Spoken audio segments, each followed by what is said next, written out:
Welcome everyone. I was about to say shalom, but you're not supposed to say shalom on Tisha B'Av because shalom is a greeting that you say in good times. But today is a day of mourning, which is why I'm sitting on the floor right here. And not everybody has to do it, but it's part of the customs of mourning of this day.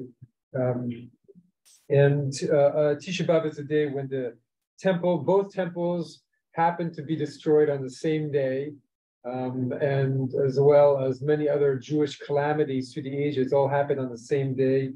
The expulsion from Spain and others. And one of the customs of Tisha B'Av is you're not supposed to study regular text. You're only supposed to study material related to Tisha B'Av, and that's because when you're in mourning, you spend your whole time thinking about the person who you're bereaved. It's not like your mind suddenly is going to other things, and so what we're mourning is the loss of the temples. We're learning the loss of the divine presence and the sense of and the culture of the Bible that gave birth to the most important book of mankind, and so we're mourning that. And it connects to what we've been studying, of course, because we've been studying about the first rabbis who lived in the aftermath of the destruction of the first temple. So we have a lot of material to cover today because we're going to be looking at a series of stories, of rabbinic stories, midrashim, about the destruction of the first temple and then the destruction of the second temple. They're long, so I hope we get to the second temple because what we might hopefully will get to is the story of one of the first rabbis, one of the first founding fathers, Rabbi Yochanan Ben Zakkai. Now, he was taken out of the second temple during the siege by the Romans. He was smuggled out in the coffin. So we'll see if we get to that story. But we're going to jump around a little bit, and our lens today is really to look at the how does our tradition understand why the temples were destroyed, and we were talking about this in the minyan this morning. The sense of looking at it through why did God allow it to happen? What was God thinking when it did happen? Why didn't the people listen to the warning of the prophets for hundreds of years saying, hey, change the way you treat people or else you're going to get into some trouble. So welcome, Daniel, to our study this morning. And in the email that you saw are our materials for today. We're studying text related to Tisha B'Av. So we're going to begin a few little short midrashim to get us in the mood, and then we're going to study something longer and more in depth. And so we're going to look at number 3 on page 142, which is the first page. Alan, do you have the materials? Yes. Okay. 45. Let's see. Number 3. Go ahead. Okay. Oh, I see. Okay. Number 3. Rabbi Joshua of Siknin said in the name of Rabbi Levi, for 6 years, the coals were kept dimly glowing in the hands of Gabriel, who thought that Israel would yet resolve on repentance.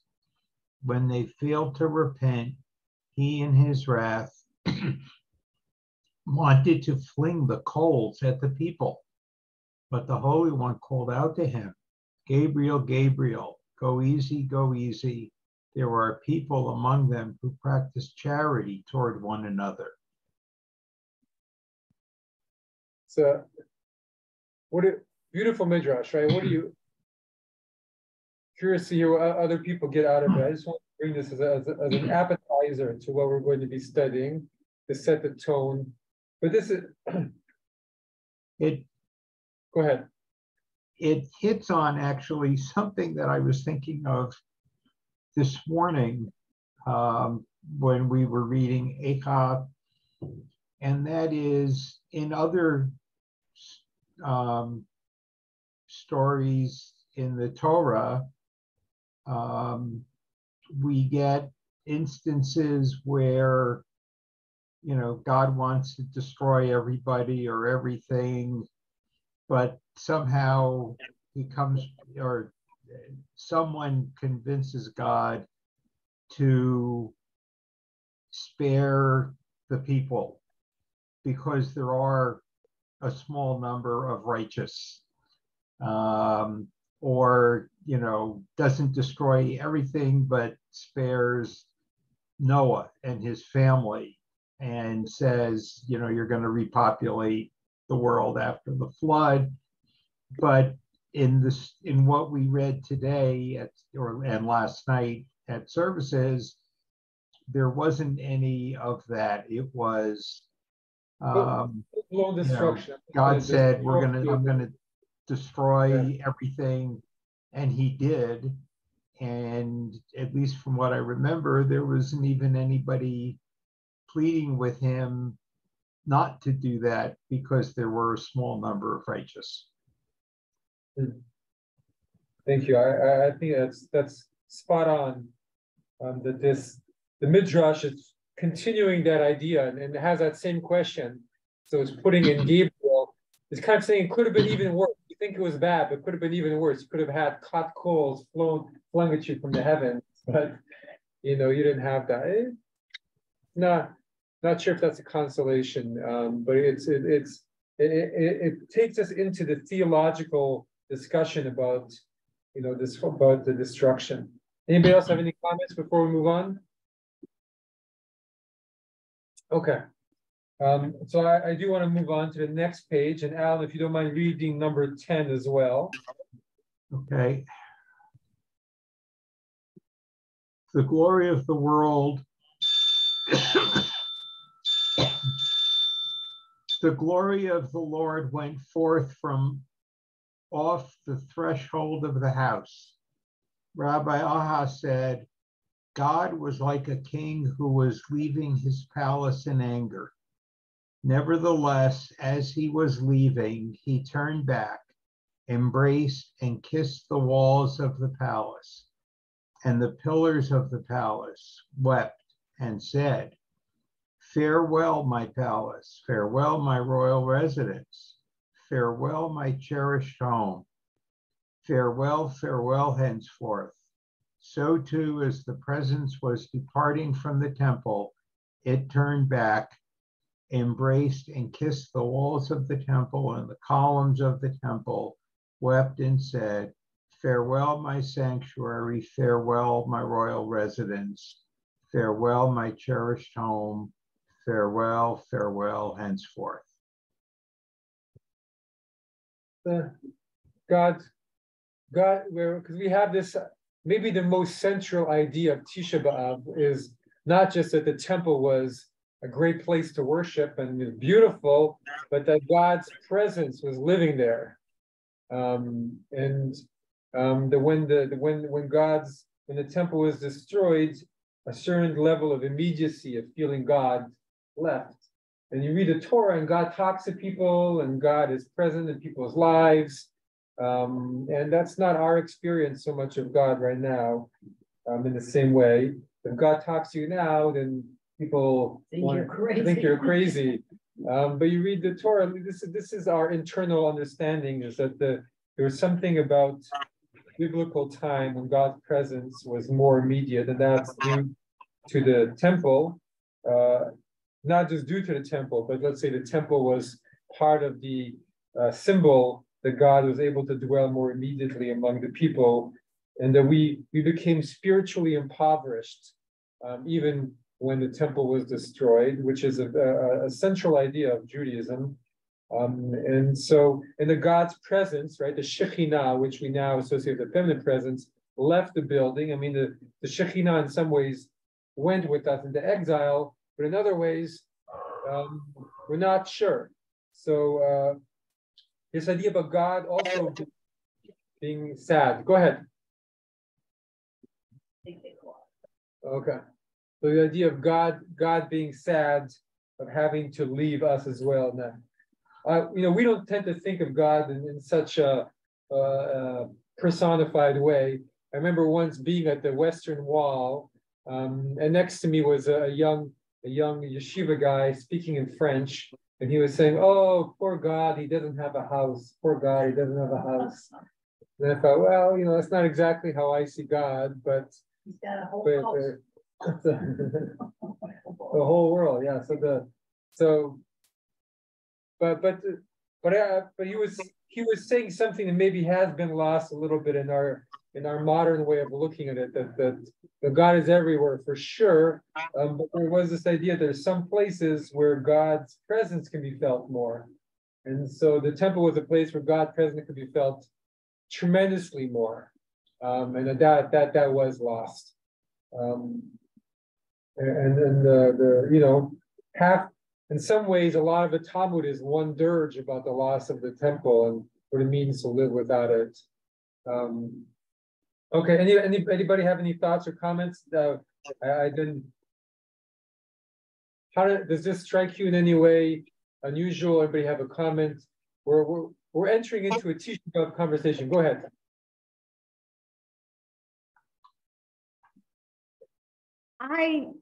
May I interject here? Okay, I'm struggling with this because I'm remembering David back in Samuel, 2 Samuel maybe, when he brings back the Ark of the Covenant from the Philistines, or from whosever house it was in, and somebody slips and touches the Ark and he dies and all that. Okay, that's the story I'm thinking of. And David wanting to actually build the temple, and the response was, I don't need a temple. I've been living in this, the Lord says, right, that they had been living in the Ark of the Covenant, and they've been moving around, and the idea is that the Lord didn't need a house. Okay, so if Israel was founded on this idea that the Lord is in our midst anyway, and is living in the hills, and is living in the valleys, and is living everywhere, then I'm struggling with why this loss was so disastrous. I mean, wasn't Israel then returning to a previous state of devotion? I mean, do we really need a temple? Do we really need a temple? Is what I'm asking. Yes, the sacrifices, but for spiritual support and comfort, do we really need a temple? I guess that's my question. But I think there's two comments. One is, do we need a temple now? And I think that's maybe a different question. And then there is a question of, did they still need a temple then? Did the temple fulfill its purpose in some ways, and it was time for a new stage in history? So they didn't. I don't think it's a return, because even though before the temple they didn't have a temple, but they did have a tabernacle, and they did have an ark. And so once the temple was destroyed, they no longer had a tabernacle, they no longer had an ark, they no longer had priests. And so there's a case to be made that when the temple became, instead of a traveling temple, that something was lost, that there was something beautiful about having a tabernacle, and that the tabernacle would stop in different places. However, there was something transitory about that was also powerful, and that was lost when the temple had the walls. But it's hard to escape in the Bible the fact that in the ark were the 10 Commandments, and if you've seen Indiana Jones, that was something pretty awesome to behold. But there's an idea as the Bible progresses that okay, God is everywhere. God is not just in one place. But the internal religious dialogue for the hundreds of years leading up to destruction and afterwards was that something horrible is about to happen because you're just not acting properly, right? That's all the prophets, right? That's pretty much all the prophets. You are not acting spiritually well or morally well. You're not taking care of the orphan and the widow. You're not doing what you're supposed to be doing. You're committing idolatry, and because of it, I'm going to divorce you, right? That was God saying, I'm going to cut off my connection to you. I've been favoring you with presence, with blessing, with protection, with feeling, and that can be taken away. I mean, we know what it feels like to feel connected, right? When you feel connected, you feel happy. The whole world feels like a good place. And sometimes you do have to go to temple to feel it, or to feel some of it. You go to a good, when you feel spiritually elevated, if you know what that feels like, it feels really good. Like musical Shabbat, right? It elevates you. And sure, we can get to it without going to services, and we can go through our internal meditation. But I mean, I've spoken about this so many times in this class, but when I was living in the East, I think I felt a little bit what that's like to live in a society where there is a spiritual dynamic feeling to it, an atmosphere that's very dynamic, and it's everywhere. When you feel that, it's like you can, in some places you have to work really, really hard to find that, and in some places it comes easier, and it comes easier because it's alive, it's in the air, it's, we're talking mystically now, but that's the basis of the whole biblical tradition, in my understanding, is that you can develop an atmosphere. And in our Western societies, we don't have that atmosphere very easily accessible. And other things are accessible, a sense of technological smarts and technological know-how, and scientific world.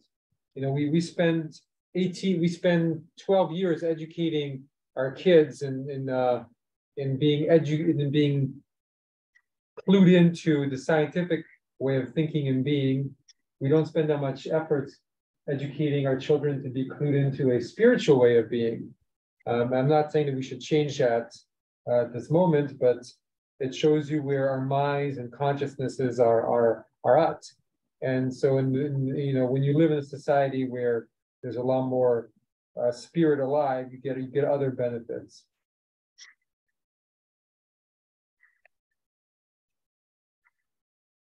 A long monologue. That could, but let's, if the tradition really feels that God was angry at the people, and that's why the temple was destroyed, because God in other times saved the temple, right? That's the thing. God saved the Jewish people, and I don't want to get too contemporary, but if you want to give the closest we can get in modern sense to a feeling what it's like when God is with you, seems to be with you. I'm not making any claims, but I'm saying this is what might have felt like to them in the history. But in the 6-Day War, right, in Israel, there was a sense of everything happened so easily, or in the early, there was just victories that happened easily, and they said people felt, well, something is with us. And then other times it doesn't feel like that at all. And in our own lives, when there are certain situations where we feel everything is just clicking and everything is with you. So in earlier times, the Israelites felt a sense of the universe being with them in their battles and their moments. And then other times they felt, no, God is not with us. And when the temple was destroyed, they really felt God is not with us. God has abandoned us. God is gone. I'm all alone. I'm being tormented, and there's nothing that's here to console me.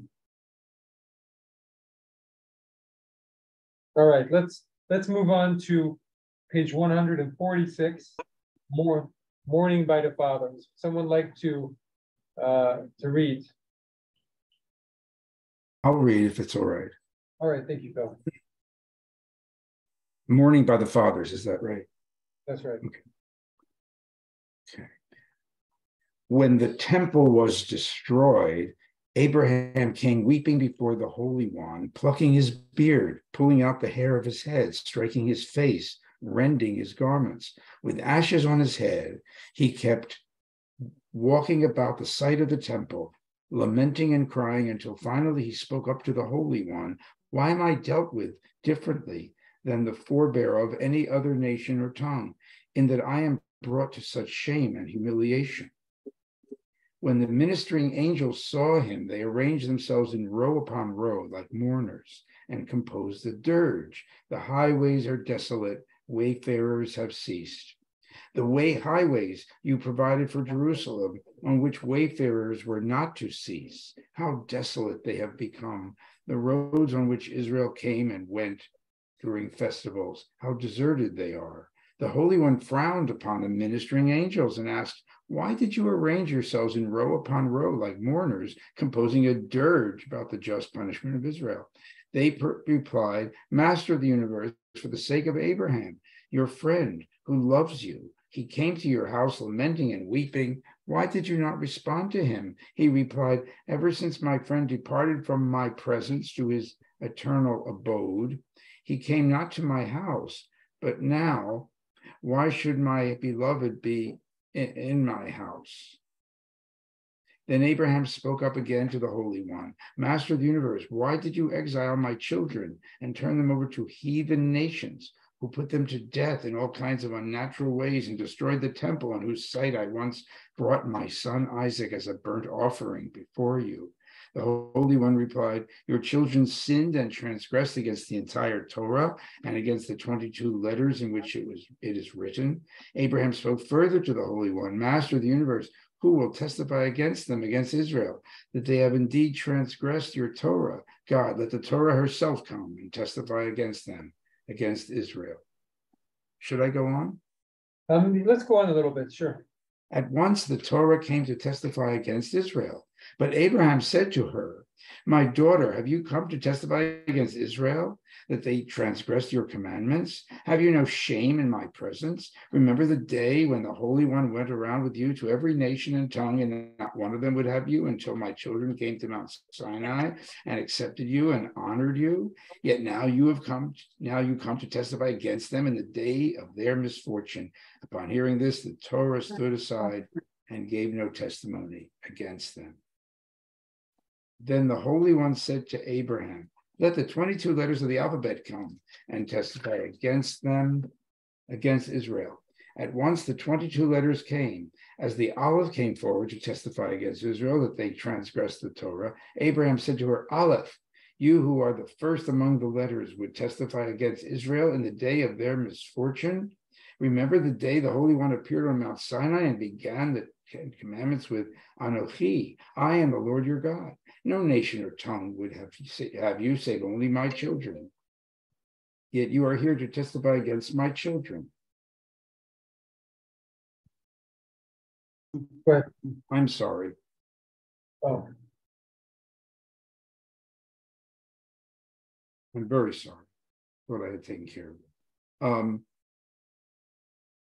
once. Yet, oh, no nation or tongue would have you save only my children. Yet you are here to testify against my children. At once the Aleph stepped back and gave no testimony against them. And the Bet came to testify against them, against Israel. Abraham said to her, my daughter, you come to testify against my children who are diligent in the study of the 5 books, at whose beginning you stand. At once the Bet too stepped back and gave no testimony whatever. When all the other letters saw that Abraham had silenced those who appeared, they were embarrassed, stepped aside, and did not testify against Israel. Okay, let's stop. Let's stop for now. So what's happening here in this? It's a trial. It's a trial, exactly. Beautiful. It's Israel's trial. I mean, it's a little late. It's after the fact, right? But it's Israel's, and on one side, unmentioned are all the sins of Israel, And who's coming to the defense of Israel on the other side? Abraham. Yeah, Abraham. Abraham and the angels to some degree, and the Torah and and the letters of the Hebrew alphabet are also all. I mean, it's Abraham doing it, but there's a sense of, okay, they sinned, but look at all they did right. That's part of it. Look, don't forget who these people come from. These are the people of Abraham, God's beloved, God's friend.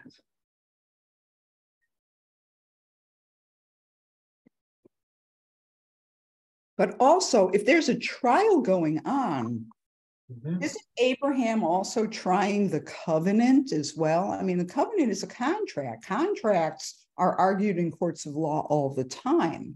I mean, yes, Abraham is calling on the Torah and the letters of the Hebrew alphabet, but isn't the real purpose to challenge, and Abraham's tone in challenging the Lord here, I think, is remarkable in its boldness and directness, but that's just my initial feeling about this. Aren't they really arguing over this contract, over this covenant? Because if the Lord pulls out of the temple, right, isn't that a rift, a breaking of the contract, or at least could be argued as a breaking of the contract, of the covenant? Very, very nice. I think that's exactly it. Who better to argue for the covenant than Abraham, who made the first covenant and who argued with God at Sodom and Gomorrah. And so he's arguing for Israel, right? He's arguing the covenant.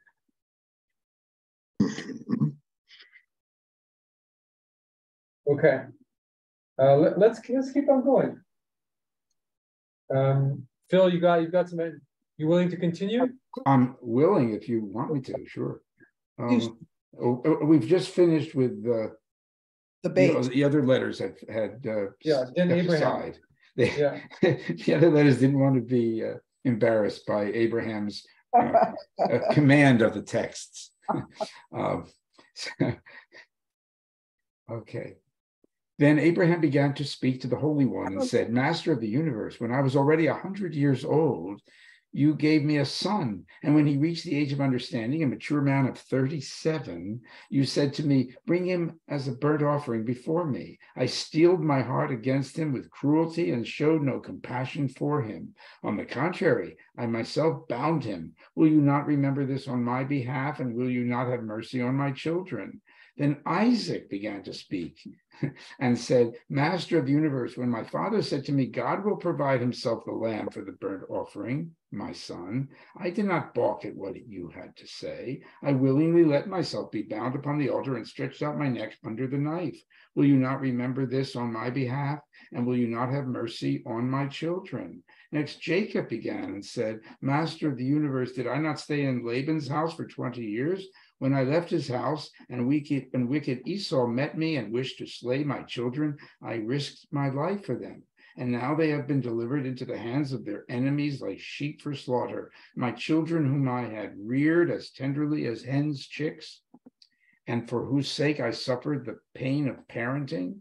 Will you not remember this on my behalf? And will you not have mercy on my children?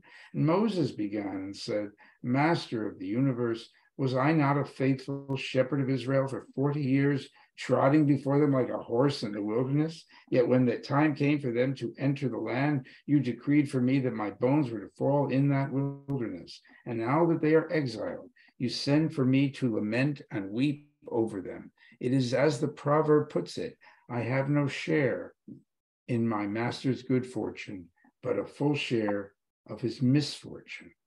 I want to pause there for 1 second, and right, this is what Alan was talking about at the beginning, which was where is all the arguing that the people did? Well, here it's happening.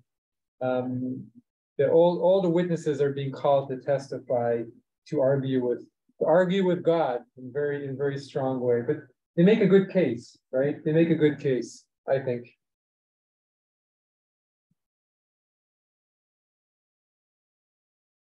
Let's continue. Okay.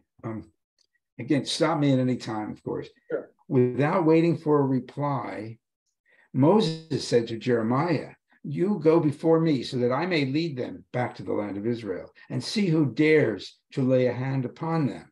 Jeremiah replied, "It is impossible to walk along the road because of the slain." Moses said, "Nevertheless, let us go." Forthwith, Moses went, Jeremiah walking before him until they reached the rivers of Babylon.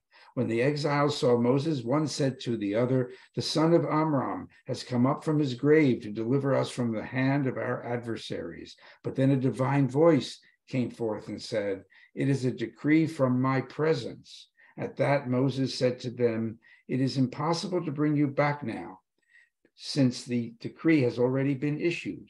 But he who is everywhere will bring you back soon." And then he left them. Then the exiles lifted their voices in loud weeping, so that the sound of their weeping reached the heights above. Thus it is written, "By the waters of Babylon, there we sat down, yea, we wept."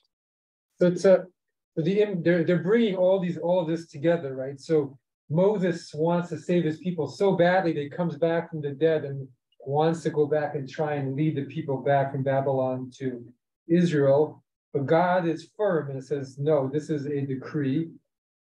And look at Moses' words, right? He's trying to console the people. And he says, "He who is everywhere," right? That's very carefully chosen. This is not God in the temple. He says he's everywhere. Even here in Babylon, you can access God. So he who is everywhere will bring you back soon. So there's such a rich text bringing us into how we understand suffering, but also as we're getting to it, there's a millennia all the way back to Torah, a tradition of us Jews arguing with God and saying, "God, how could you do this to me?" Right? You could have chosen someone else for a change. This is not very many religions have that within their mode, but this is our mode. We feel because of our closeness to God, and because of everything that's happened to us, we have the right to say to God, "Why are you doing this to me? Why are you doing this to us?" And then this is, and I want to expand on that more when we finish this text. But this is part of what we're seeing here. Phil, if you're willing to continue, I'd love to have you continue. Okay, thank you. When Moses returned to the fathers of the world, they asked him, "What have the enemies done to our children?" He replied, "Some they slew with the sword, they bound the hands of others behind their backs, some were fettered with iron chains, others were stripped naked, some died by the way, their corpses serving as food for the birds of heaven and the beasts of the earth, and others were exposed to the burning sun, hungry and thirsty."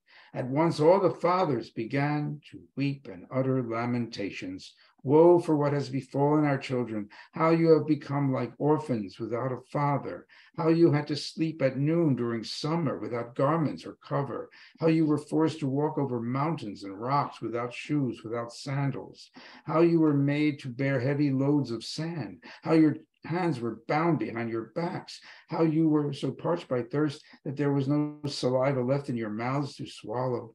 Then Moses began to say, "Cursed be you, O son. Why did you not plunge into darkness when the enemy entered the temple?" The son replied, "By your life, O Moses, faithful shepherd, how could I have turned into darkness? I was not allowed to, for I was not left alone, but was beaten unceasingly with 60 whips of fire and told, 'Go forth, pour out your light.'" Moses continued, "Alas for your splendor, O temple, how tarnished. Alas that the time has come for the temple to be destroyed. The temple hall is burned, school children are massacred, and their parents are going into captivity and exile." Moses again lifted up his voice and said, "O captors, as you live, if you kill, do not kill with a cruel death. Do not bring on them total extermination. Do not kill a son in the presence of his father or a daughter in the presence of her mother. For the time will come when the Holy One will requite you." But the wicked Chaldeans did even worse things. They put a child in its mother's bosom and said to the father, "Up and kill it." As the mother wept, her tears fell on the child, while the father raised the child's head to cut his throat. Moses went on defying the Holy One. Master of the universe, in your Torah, you wrote, whether it be a cow or you shall not kill it and its young both in one day. But have not mothers and sons been killed again and again, yet you remain silent? At that moment, our mother Rachel broke forth into speech before the Holy One and said, Master of the universe, it is revealed and known to you that your servant Jacob cherished a great love for me. Indeed, because of me, he worked for my father 7 years. When the time for the marriage of my husband arrived, my father conspired to substitute my sister for me. Yet I was not jealous of my sister and did not expose her to shame. Now, if I, who am flesh and blood, dust and ashes, was not jealous of my rival, then why should you, the king, living and enduring, merciful, be jealous of idols which have no substance? Oh, and banish my children because of them. At once the mercy of the Holy One rested, and he said, for your sake, O Rachel, I will restore Israel to their place. Of this it is said, thus saith the Lord, a cry was heard in Ramah, wailing and bitter weeping. Oh, Rachel weeping for her children. She refuseth to be comforted for her children who are gone. These words are followed by, restrain thy voice from weeping, thy eyes from shedding tears, for there is a reward for thy labor, there is hope for thy future, thy children shall return to their country. Which we know, from, at least from the Haftorah, I think. Haftarah for Rosh Hashanah. Yeah. Yes, second. For Rosh Hashanah day 2. Thank you. Yes. So a beautiful text, right? And then you see through Moses how the plea to God becomes almost angry, right? And you can sense the rabbi's anger of God for everything that was happening to the Jewish people. And it's even the son, and the son says, I can't do anything. I was whipped. So who was whipping the son? It could only have been God, right? So God is whipping the son. Really moving, and then all this thing is happening to the people. Really, I was very moved just now. And finally, who is it who gets through to God? It's Rachel, right? The mother. It's the mother, and this text, it then becomes, because of this midrash, really becomes the haftarah for Rosh Hashanah, and says it's like this is we are asking for mercy, right? This is the most successful plea for mercy. And Rachel says, God, you're jealous of these idols? I wasn't jealous of my sister, and you're jealous of idols? How? And somehow God relents. May I ask? Are you saying that this collection, this Lamentations Rabbah, or maybe this particular part of it, this text was written before the rabbis assigned the Haftorah portion? Because I had no idea. I'm as I was saying it, I'm not 100% sure, but I think that Haftarah was assigned to this because of a midrashic tradition around that Rachel. I mean, this is just one of many. There's no more than one Haftarah, more than one midrash about the power of Rachel's plea in that prophetic text. I'm not exactly sure what came forth. I think they might have come up at the same time. But the midrashic tradition around Rachel's plea as being the plea that secured the people's return from exile. That's a very ancient oral tradition that you see in many places. So it's so striking. Thank you for that. It's so striking that I've never read this argument in the rabbinical context before, where there's a criticism based on the misplaced jealousy of the omnipotent God, which it could be sort of an obvious argument to make, but I didn't know that the rabbis put that argument or put it in the voice of Rachel. Well, the whole time this midrash reminds me so much of Rosh Hashanah, right? Because we were always saying, remember Isaac, and remember this. Right. And so the Midrash really seems to resonate with our liturgy. But they try everything, right? Talking to God, they try everything to try and get God to just this beautiful sense that we have as the Jewish people, that the Jewish people aren't just who we are now, but it's all the Jews throughout all time. We can say, we're the descendants of Abraham and Sarah and this, and how could you be doing this to us? And this is so much in our tradition, God of Abraham, God of Sarah, we say all the time, that we don't just see ourselves as the people now, but we see ourselves as the people throughout all times, and that we're not just individuals, we're part of something larger. And that's often to our detriment, because Jews have suffered because they're part of the people, but sometimes it's to our benefit. We can say that we suffer as a collective because we're the Jewish people, but that also means that we can turn to you and say, remember, how are you really acting this way towards us? And it's very, very powerful, and it gives us a voice in prayer, and that's part of what I'm trying to indicate is, and now we're going to quickly go into the second temple and see how different the Midrash treats the destruction of the second temple. We're going to have to jump around a little bit, and then it's so striking. So let's go to page 189, which is this is the beginning of the destruction of the temple. Number 2. Who's going to read number 2? And you're going to jump around a little bit.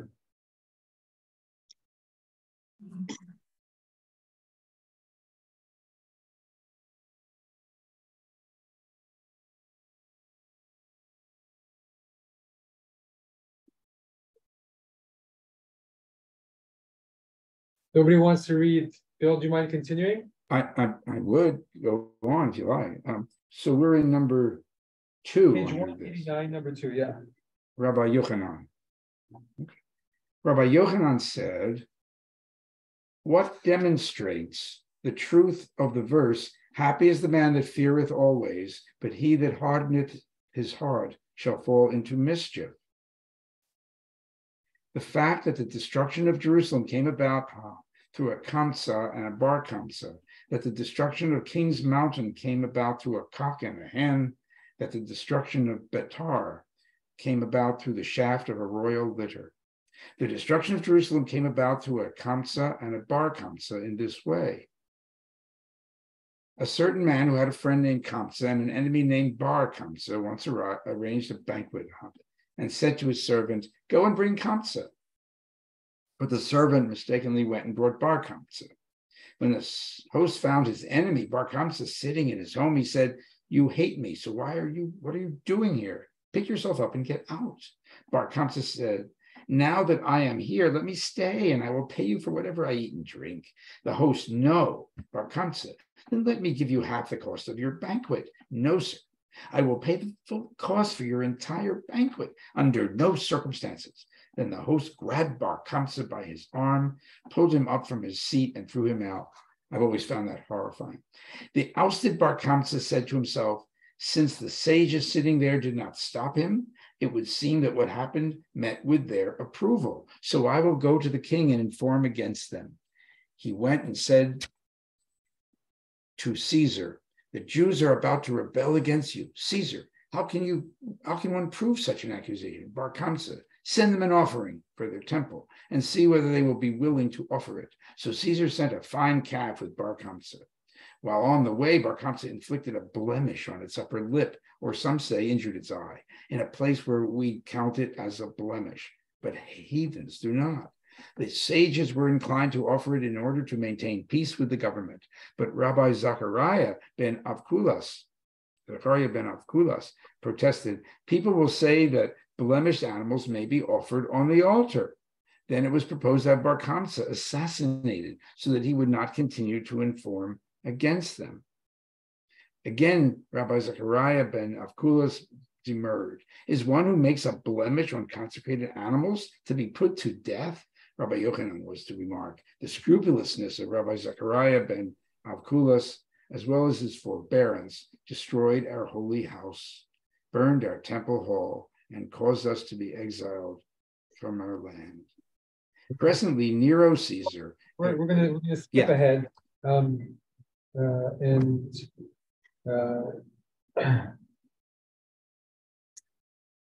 So we're going to skip all the way to the next page, 190.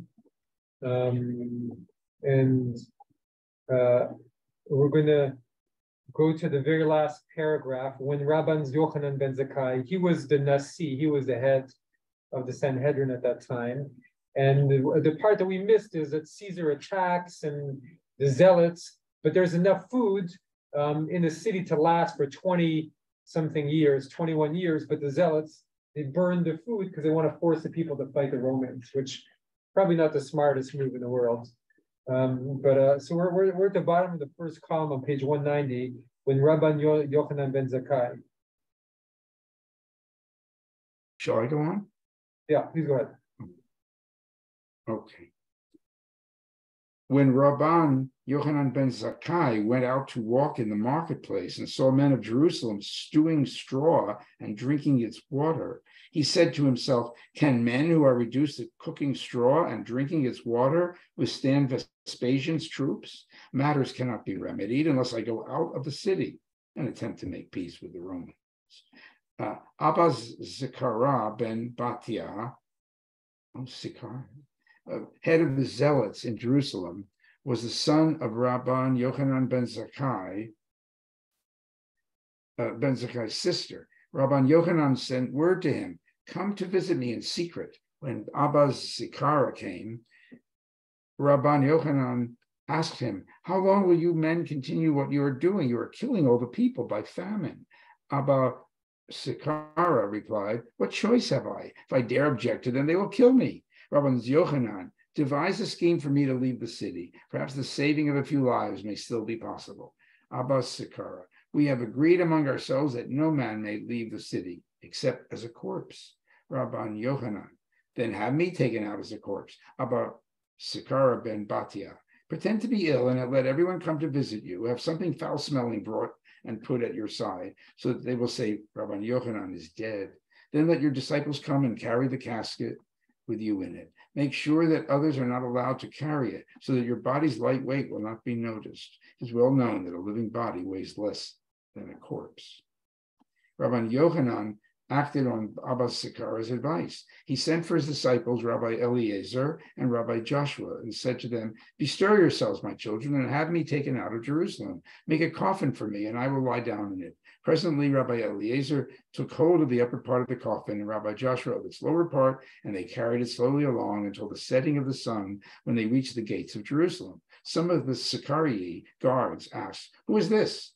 The disciples, a dead body. Don't you know that dead bodies may not be kept overnight in Jerusalem? Some of the Zakkai wanted to drive a dagger through the body, but Abba Zakkai restrained them. It will be said of you, they pierced their master. Then they wanted to push the body about, but again he restrained them. It will be said of you, they pushed their master about. So they opened the gate for the coffin and left the city. The disciples continued to carry the coffin until they got to Vespasian. When they opened the coffin, Rabbi Yochanan stood up before him and said, peace to you, O king, peace to you, O king.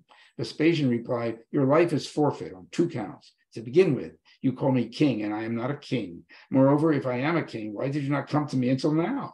Rabbi Yochanan replied, as for your saying that you are not a king, you are in fact a king. If you were not a king, Jerusalem would not be delivered into your hand, for it is written, and Lebanon shall fall by a mighty one. And the epithet mighty one is applied only to a king. As for your question, if I am a king, why did you not come to me till now? The zealots among us did not let me. Vespasian asked, if there is a jar of honey around which a draco is coiled, would not the jar be broken to get rid of the draco? Rabban Yochanan did not respond. Rabbi Yosef, some say Rabbi Akiva, applied to him the verse, God turneth wise men backward and maketh their knowledge foolish. He should have responded, we take a pair of tongs, rip the draco, and kill it, leaving the jar intact. Some say there were 4 generals of that confrontation. The general of the Arabs, whose name was Pangar, the general of Africa, the general of Alexandria, and the general of Palestine. These began setting forth parables before Rabbi Yochanan Ben Zakkai. Sorry, so I'm going to interrupt you. Let's skip down to the last paragraph in that column, then Vespasian. Then Vespasian said to Rabban Yochanan, I am now going away from here and will send someone else to take my place. You may, however, make a request of me, and I will grant it. Rabbi Yochanan, give me Yavne and its sages, the dynasty of Rabban Gamaliel, and physicians to heal Rabbi Zadok. Rabbi Joseph, some say Rabbi Akiba, applied to him the verse, God turneth wise men backward and maketh their knowledge foolish. He should have said, let Jerusalem off this time. But Rabbi Yochanan thought that Vespasian would deny such a request, and so there would not even be the saving of a few. Some say that Rabbi Yochanan Ben Zakkai answered Vespasian as follows, I beg you to let this city be. Vespasian, did the Romans proclaim me king so that I should let this city be? Make another request of me, and I will grant it. Rabbi Yochanan, let the western gate, which leads to Lydda, remain open, and let everyone who departs up to the 4th hour of the day be spared. Well, let's just stop here. I skipped the part, actually, the paragraph right before you start again here, where, anyway, in the story, a messenger comes and says, Caesar is dead, and Vespasian, you've been declared the head of the state. How different these two elaborate midrashim are in describing the reasons for the destruction of the temple, right? The first one is so theological and so much God and so many patriarchs and matriarchs. And this one is really all about people, right? This one is very much more historical, not historical the way we think about it, but much more about regular people and how their sins and their good deeds are swaying it back and forth. Which is a very completely different way of looking at why the temple was destroyed. The first one is so grand, right? So prophetic. And here it's really these little stories of Kamsa and Bar Kamsa and the sages, and we see how everything that we've been talking about emerges out of this. How, right, a few rabbis here and their good deeds, and how they're able to, be clever with Caesar, saves Judaism, and really the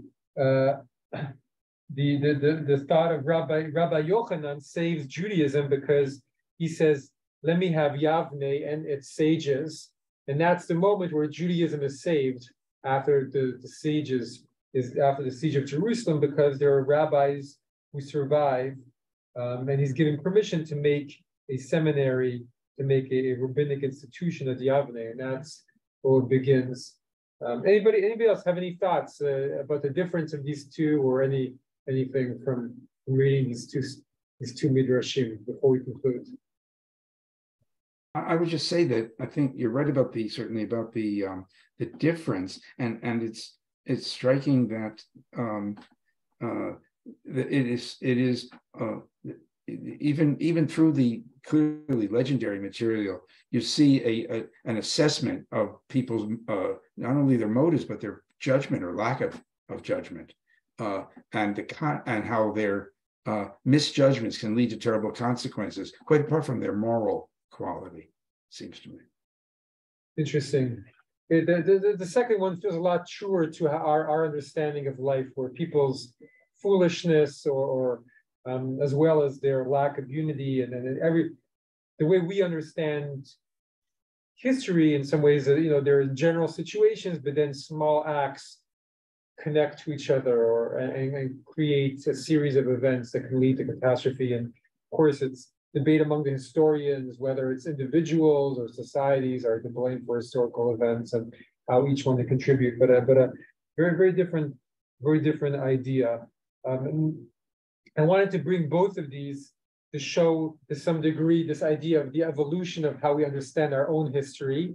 And that's that in the first temple times, it was a lot more spiritual and mystical, and a lot more God was a very different theological approach to understanding that destruction. And the second temple, is a lot more familiar in some ways, and to how we are, but also to pull it all together, the different views of how we understand how tragedy happens. And then of course, on Tisha B'Av, our view is also how can we prevent future tragedy and how can we heal.